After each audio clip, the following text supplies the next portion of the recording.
Hi everyone, it's me again.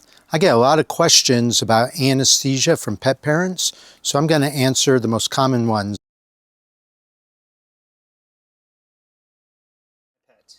So the question about anesthesia safety comes up all the time, and it's a legitimate question for sure. Safety is really based predominantly on the people providing the anesthesia, so your veterinarian and their staff, and also the risk factors associated with your own pet.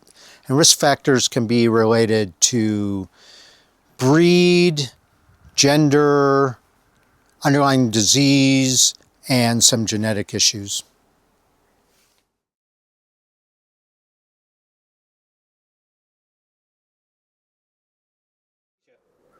Preparation for anesthesia will really be dictated by your veterinarian, but in general, it typically is some form of fasting, not letting your dog or cat eat.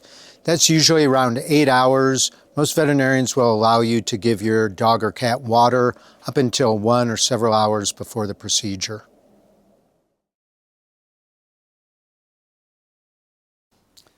Monitoring of your pet during the procedure is a very good question, and that's going to be very veterinary clinic specific.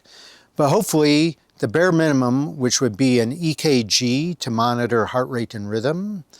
Blood pressure is probably the most important thing, so we know that your patient's or your pet's blood pressure is reasonable in order to assure good oxygenated blood flow to the kidneys and brain. Most veterinarians will monitor SpO2 or pulse oximetry to know what your pet's oxygen level is, and then untitled CO2 so we know their carbon dioxide.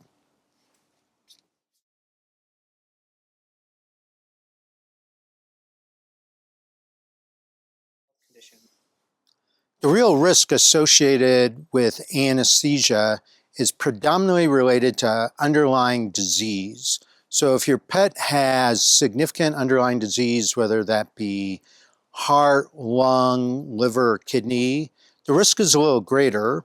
There are also some risk factors associated with congenital problems, such as airways or various other things. So, most of those problems can be managed pretty reasonably with either drugs or different techniques.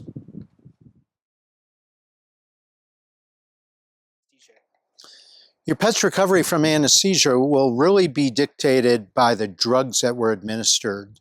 So most dogs and cats will get something in advance for sedation and or tranquilization. Then they'll have something to help them go to sleep, gas anesthesia typically to help them stay asleep. And that combination may result in your pet being drowsy after the procedure. Drowsiness is actually good because anesthesia and surgery are physically exhausting endeavors, so it's okay if your pet wants to sleep.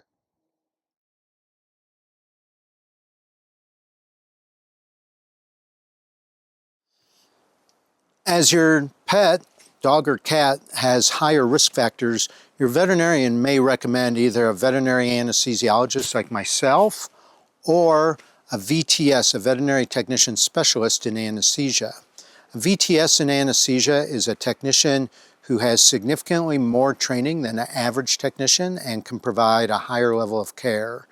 As the risk gets greater, you may really want an anesthesiologist, someone like myself again, who has had at least 4 more years of training and has passed a board certification exam to provide the highest level of care possible.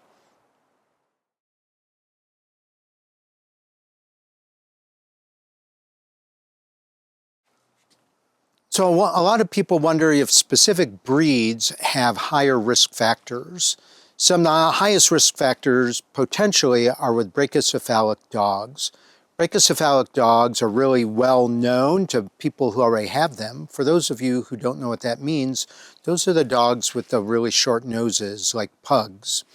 Those dogs tend to have altered airways and may be not necessarily more difficult to anesthetize, but more difficult to recover from anesthesia.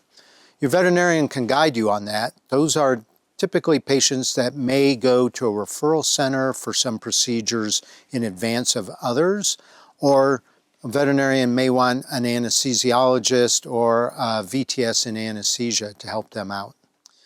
In general, there are not a lot of breed-specific differences in terms of risk of anesthesia.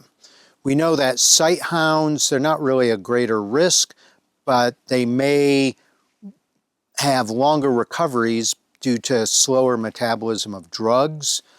Certainly, greyhounds and some other sight hounds may have a higher incidence of hyperkalemia, increased potassium, after about an hour or so during anesthesia. And certainly dogs who inherently have heart disease may be at greater risk. Thanks for joining me for this set of questions and answers, and I'll look forward to providing more later.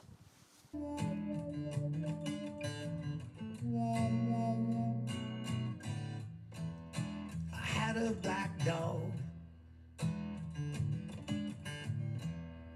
always followed me around.